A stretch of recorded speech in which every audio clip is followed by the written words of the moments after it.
Ano ba yan mga lods? May isang dambuhalang organismo? Grabe talaga, isang tropa naman pala ito ng mga iito. Nako, nagpo-formation pala sila na parang isang malaking isda para siguro katakutan ng mga pating. Talaga naman sobrang talino. Kaya nga ni, ako ay natakot din. Maghahanap na lang ng iba pang uulamin. Mabuti na lang may kuweba itong kalapit na corals. Kaya nga ni, akin ang sisilipin. Grabe, 3 pa ang nakatira dito. Ang malaki, pitikan ko. Agay, tusok. Ang aswang na isda, mga lods. Ipus-ipus kung tawagin dito sa isla. Sa laki nito, pang-ulam na ng buong barkada. Lalo naman sa inihaw at may malamig na koks. Kompleto ang saya. Kaya nga ni, ang mahiwagang SWAT out mula dito sa Sikat TV ay para sa iyo. Idol Lessons, Barbershop and Salon from Kawit, Cavite.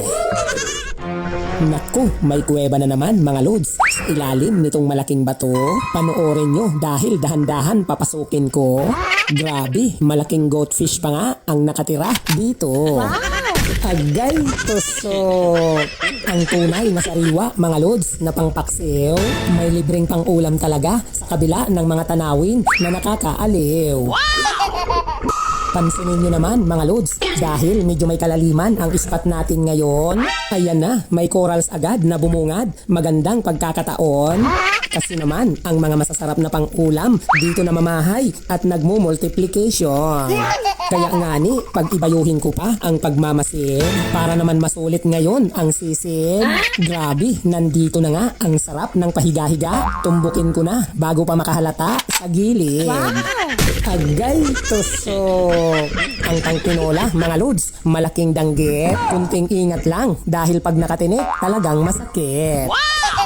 Kaya nga ni, ang mahiwagang SWAT out mula dito sa Sikat TV ay para sa iyo.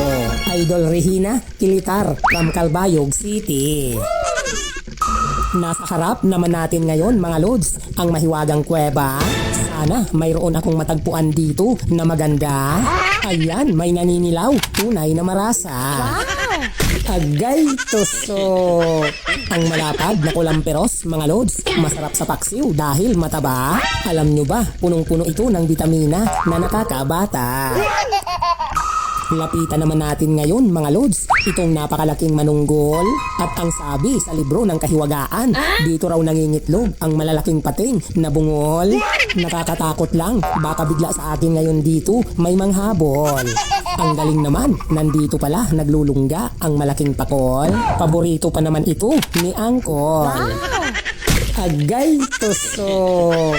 Grabe, paldo lang naman ito mga lods sa inihaw. At ang masarap dito sa sukang pinakurat na may soy sauce, isaw-saw.